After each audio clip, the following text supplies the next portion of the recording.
You are listening to The Underground Subway with host David Alston, a podcast dedicated to giving you the strategies to live a free and better life. Here is David Alston. Hi, I'm David Alston, host of The Underground Subway, a podcast that is dedicated to one thing, and that is giving you the tools and strategies needed to live a better life, to live a more productive life, to live a life of liberty and freedom. Listen, my friends, we come to you on a regular basis, bringing you quality and qualified guests who will share their wisdom, their expertise, their opinions on their views on life and how we can live a better life, how we can live a life of success, how we can live a life free of the chains that have been holding us back. Listen, one of the things that I love that Harriet Tubman said was, I could have freed a lot more slaves if only they knew that they were slaves. How many of us are living a life in which we have no idea of the chains that are holding us back? That's what this podcast does. It reveals chains, it reveals those things that are holding us back, and it gives you an opportunity to free yourself, not just for yourself, but for your whole family. I don't want to be free of bondage, and my children, my grandchildren, my rest of my family are still in bondage. I want everyone, from my family to my neighbors, to live a free and better life. And so that's why we're here, to reveal to you those chains and give you an opportunity. I'm excited about my guest for this edition of the Underground Subway. My guest for this edition of the Underground Subway is Metra Lundy. Metra Lundy is a professional coach, speaker, and author. For over a decade, Metra has helped to transform the lives of others with her signature Leaders Lead by Example approach to inspiring others. Her most recent success comes by way of her brand new documentary entitled A Walk in Her Shoes. This full feature film shares Metra's intimate story of personal discovery, empowerment, and triumph. Metra is the author of the nonfiction book, The Detox Life, Your 4-Week Guide to Better Fitness, Fat Loss, and Enhanced Energy, a guide that she created to help readers systematically improve their personal health and fitness. Metra is also the owner and CEO of the premier fitness studio Kinetics Personal Training and Group Fitness and Moving Meetings in Highland Park, New Jersey. Metra aspires to motivate and inspire 20,000 people by the year 2025 to act by positively improving themselves, their families, communities, and nation. Welcome to the Underground Subway, Metra Lundy. I appreciate you having me on your show. And I'm looking forward to talking about my Tubman journey. All right. Well, hey, that's a topic that I would love to talk about. Let's talk about that. Let's jump right into it, Metra. Let's talk about your Tubman journey. What exactly is your Tubman journey? Sure. In 2019, myself, along with a small group of people, we took a 695-mile trek from Maryland to St. Catharines, Ontario, Canada, simulating Harriet Tubman's, one of her routes to freedom. And that was a 12-day journey, the first that we split up into 3 parts. So the first part took 5 days, and I walked along with one other person 187 miles from Maryland to New Jersey first. The person that I walk with, and I actually have a documentary about this, cameras followed us along the way. Her name is Kim. So Kim and I, we started the journey out together in Maryland. We spent 2 days walking together, but then had to part ways. And so then I finished the last 3 days on my own. I made it to New Jersey, and then several weeks later, I took a small group. Kim was included in that group, and we walked from New Jersey to New York. And then from New York, we traveled to upstate New York. We went to Niagara Falls. And from Niagara Falls, we took the last part of the journey and we went into Ontario to St. Catharines. And so my Tubman journey has been the physical journey. And that's actually those 695 miles, but it's also been about learning more intimately about mother. I call her mother. I think, and I'm talking about Harriet Tubman. I call her mother because in my head and in my heart, that's how I hear her speaking to me, in the same way that a mother would guide and support and nurture. So, learning more intimately about her and her life and the various lessons that she has left for us to study and learn and just absorb and make a part of our lives.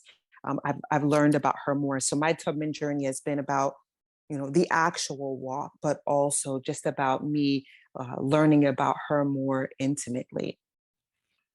How do you, when you talk about your walk and the journey that you took, how does it apply to you, or how did it make you feel taking that journey outside of just a physical walk? Because, and the reason I'm asking this is because if we were to go on a walk of that distance, there would be times when your mind would wander. You think about how tired you are. What actually was going through your mind, or more importantly, through your spirit while going on that journey? Because it was more than just a marathon or just a walk, it was a journey. Of course, of course. You know the saying, desperate times call for desperate measures. Right. I was in a really desperate place. If we had if I could tell a story about it, it was like I was running through my life on autopilot. And then all of a sudden, I fell into a really big hole. And when I fell into that hole, my leg broke, my ribs broke, my arm broke, and I was having a really hard time getting back up. And because of that, I had a decision to make. Either I was going to lay down and just be where I was, or I was going to get up regardless of the pain. And so in 2007, my life started to shift. I was facing a medical scare. Um, I was faced with a big C, right? And that big C is cancer. So that was sort of in front of me. My marriage was ending, and my youngest daughter was having a really tough time. And so from 2017, 2018, my life changed dramatically. By the time I got to 2019, it was like, I better do something, right? Because here it is, I was and still am a business owner, super energetic person, really outgoing about physical fitness. And all of a sudden, and just what it felt like was one swoop that changed. And I was fighting just to get up every day. Mhm. Now, my clients wouldn't have known it, right? Because I could put on a good face. And maybe my family saw it a little bit, right?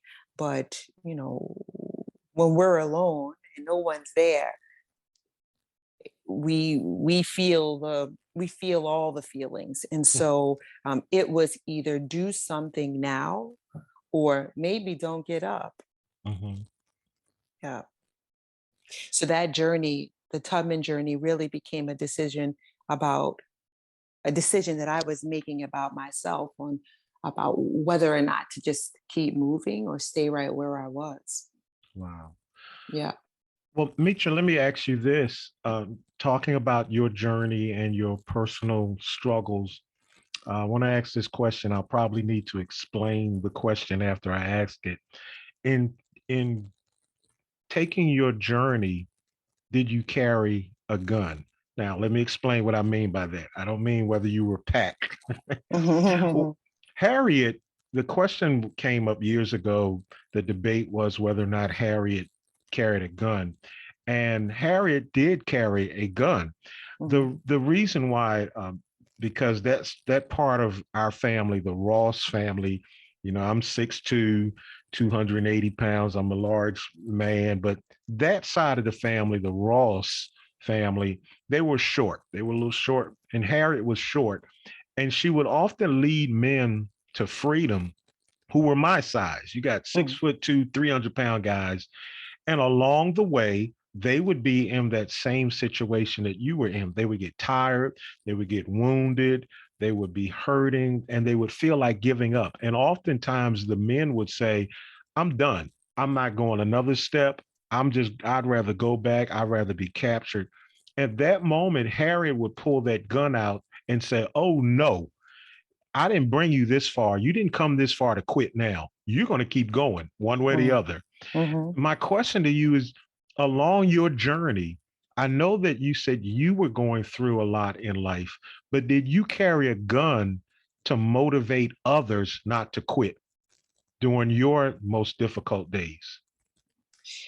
It's a really good question. So the first part of the journey, Kim came along with me. Now, Kim is a good friend, but she was also a client at my studio. So I own a fitness facility, Kinetics in Highland Park. And I was her coach. So in terms of physical ability, I was in better shape to physically carry out the walk. So we're in Maryland, and the first day we walk 33 miles, and it takes us 15 and a half hours. We walk from early in the morning, like 6 a.m. in the morning, to 9:30 p.m., pretty much without any break. And I'm frustrated because we were supposed to travel 42 miles that day, or 45 miles that day. And at around 9:30, Kim and I are conversing, and she's like, I'm tired, can we stop?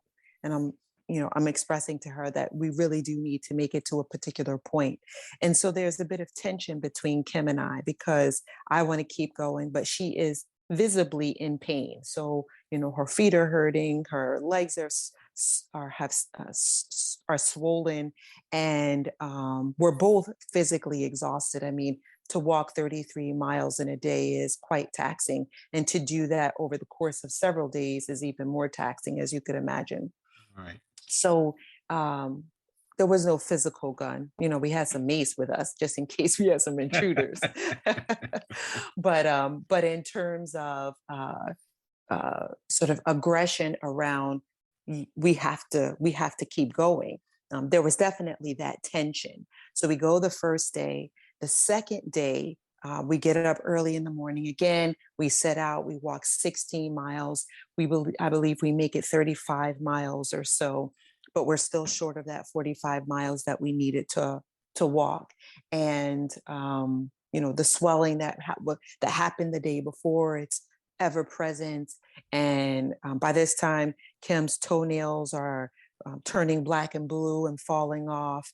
And it's hot. And so we're likely suffering from heat exhaustion, and we don't make it again to our destination. And the vehicles that were trailing in front of us, and sometimes behind us, they picked us up. It was some 10 o'clock on that second day, and we drove forward into Wilmington, Delaware. We stayed at a hotel, and the Selena, who is our director, but also the videographer, asked the question, are we going to go back, or are we going to keep moving? Now, we had allotted 4 days in which to complete the journey. It wound up taking 5. And I said, absolutely not. We will not go forward. We will actually walk the distance that we initially set out. And so Kim and I had to have a really delicate conversation about what was going to happen. She wanted to, leave the situation and come back and do it the following week. And this just didn't sit right with me. I was like, there's no way that I can do that. I'm out here for a lot of reasons, and one of those reasons is to save my own life. And so at that point, I remember it clearly, it was 11 o'clock, and we're in Delaware, and we're talking about what next, and we decide to part ways. Kim goes home the next day, and she actually returns the following weekend to complete her journey. And I get up the next morning, and it's the part in the documentary where I get up. Selena and I are rooming together, and we wake up at 3:15 or 3:45, something like this. And we get dressed, and it's pretty quick, and I'm pretty determined. I've got, sort of my live or die face on, and I'm sort of embodying that because that's what I feel. And we drive 40 minutes south to that location where we had stopped, and it's still dark outside, and we're on a highway. I believe that highway is 13. And Selena drops me off, and she says, do you need anything? I'm like, no, I don't need anything. So she drives forward. She drives 10 miles. That was our allocated amount of time. And I'm on the road, and it's just me. And it's, probably 4 o'clock or 4:30 at this point, but it's pitch dark, and I'm walking. And while I'm walking, I'm praying. And then my walk turns into a shuffle. And then my shuffle turns into a little bit of a jog. And here I am in Wilmington, or just outside of Wilmington, jogging down Highway 13 in the dark. And I'm seeing, what look like foxes running across the road, and I'm hearing all kinds of sounds, but none of that is enough to scare me to want to not continue what I had started. And I jog for some 10 miles, and Selena and I are speaking via text. And when we get to the point where I'm about to meet her at some random sort of cutoff where there's apartments, I have this feeling of like something over my head, and there are a flock of birds over my head, which, I'm like this is no big deal. I've been out here. There are birds everywhere. But I had a bird come pretty close to my head. Like it felt like if I extended my arms upward, that I could touch that bird. And I thought, like, that's really weird. And then I stopped. And then the bird stopped just over my head. And something told me at that moment in time, like, you're not alone. So I pick my jog back up, and I finally meet up with Selena. And so there weren't guns per se, but there were times when I had to be aggressive about what I needed to get out of it, and not completing it was not an option. I am just inspired, and normally during an interview, I'm really not listening to the individual because I'm planning my next question.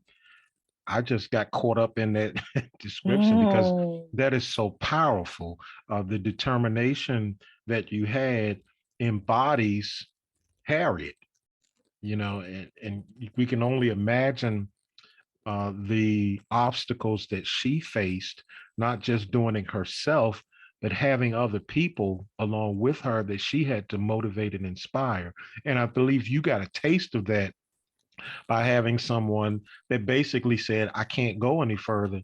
And yet you kept going. And I applaud you for that. Metra, talk to us about, because there was a point when which you had to have some self-awareness about your physical struggles and everything. How was that important for us to, in life, to be an individual, to have self-awareness and yet seeking out freedom or living a better life? Is that an important element? So I did not realize this until the journey was finished. I approached the journey and didn't realize what I was going to get out of it. For me, it was do something now. I don't know if this is going to work. I don't know what the something will mean for you, but you need to do something so that you're not in this slump. And it wasn't until the journey was completed that I became clearer about myself. I used to think that the world was happening to me and that I was watching the fabric of the world come together. I didn't realize that the fabric is me, that I am a part of the fabric, and that I decide how this thing goes down. and that I have power to make decisions that impact my life. And I'm not on autopilot, because a lot of us, I mean, I come from a family line. We're hardworking people. The solution to all things is to work. It's like, you don't feel happy, you should work. You feel happy, you should work. You feel scared, you should work. This is the solution in my family, and for better or worse. And so the 2017-18 event, that shift, forced me to stay still. It's like, okay, now I need to assess what's going on. But you have all kinds of things that happen to you when you're forced to assess. I mean, your fear, and for me, there was shame, and there was sadness, and there was, just me interacting with myself. By the end of the journey, and I think I'm still coming into it, the lessons of mother, they're still with me, is my own awareness that I matter, and that I have the power to make other people see that they matter. And it's the reason why I love the work that I do. I'm a gym owner and fitness professional, but ultimately I help people move from one point to another. I help them shift their lives. And so when you go from a place of not seeing yourself, point A, to a point where you see yourself, point B, it's awesome. It's like, wow, I had no idea that the fabric was me. Wow. Metra, one of the things, as a matter of fact, it's been stated that the last thing, and I will call her, I guess I call her cuz, but you call her mother. Mm-hmm. The last thing that mother said was, I go away to prepare a place for you. Mm. And that didn't mean, and I was sharing with someone, even scripturally, when Jesus said that, he wasn't talking about physically, I'm going to take my hands to make something for you, to prepare or to build a place for you. He was saying, where I am right now, both of us can't occupy this same space. So I'm going to go away to prepare or leave a place for you to come, so that where I am right now and what I'm doing right now, you can do it. So Harriet's last words were, I have to go away so that you guys can step in and do what I'm doing. Do you feel that you personally have stepped into that place? Mother is in my heart all the time. She's constantly with me speaking.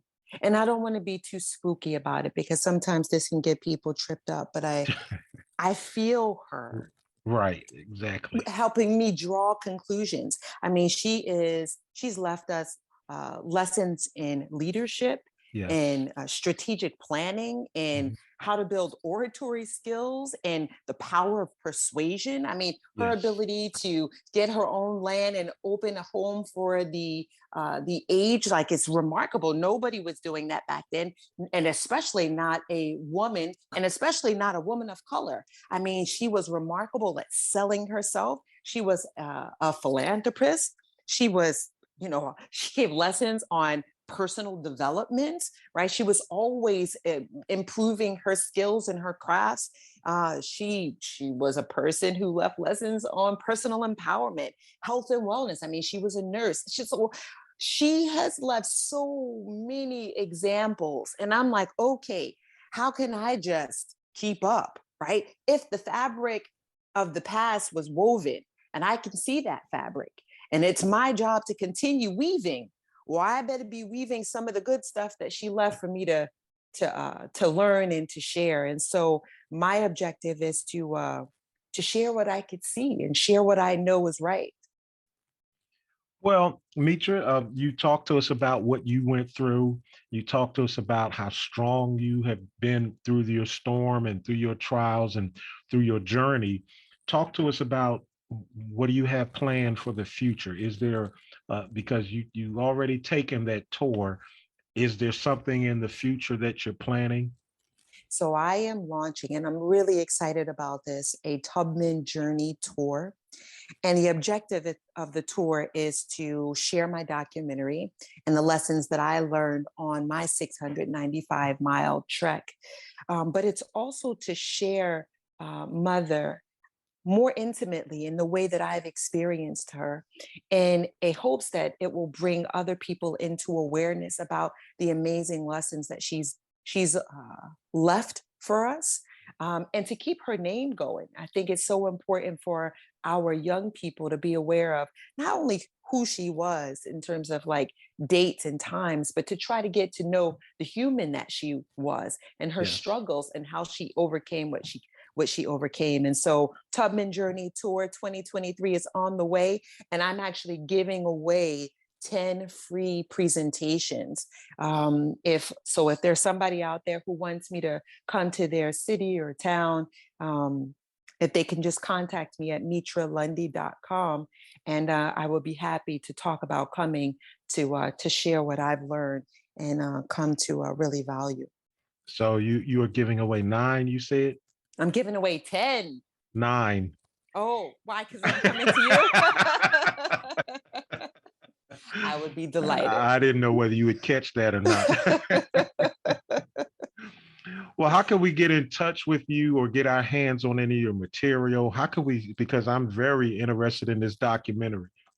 Absolutely. So the documentary can be seen. You can go right on Amazon and search Metra Lundy. That's Metra.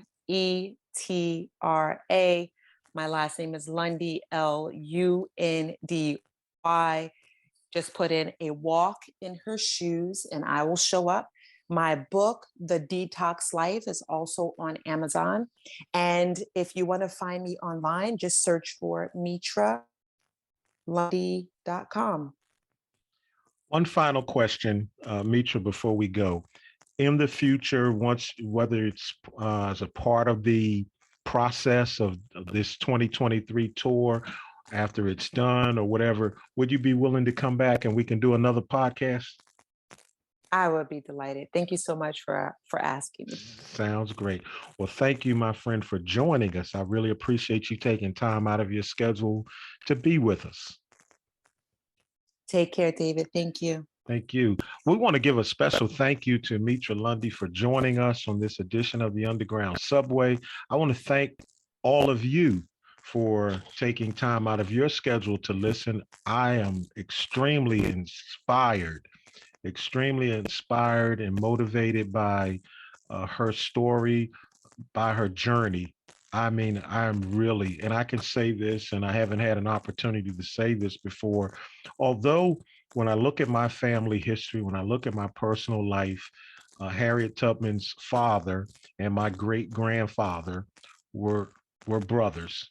My great-great-grandfather was the gentleman that produced Harriet's dad and my great-great-grandfather. I have that same blood flowing through me, but I'm honored to be able to say that special people such as Metra Lundy have that same blood flowing through her veins. And it has nothing to do with a physical DNA. It has something to do with that spirit, that determination to do what you're called to do. And so that being said, you yourself, those that are listening, you have an opportunity to connect with great people like this, to have that same spirit flowing through you. I'm excited. I am empowered. I'm more motivated now than ever before to keep doing what I'm doing, to keep striving, to keep offering an underground, not railroad, because we're in 2022, but an underground subway, which is a modern term for what we use to help others to live a life of freedom.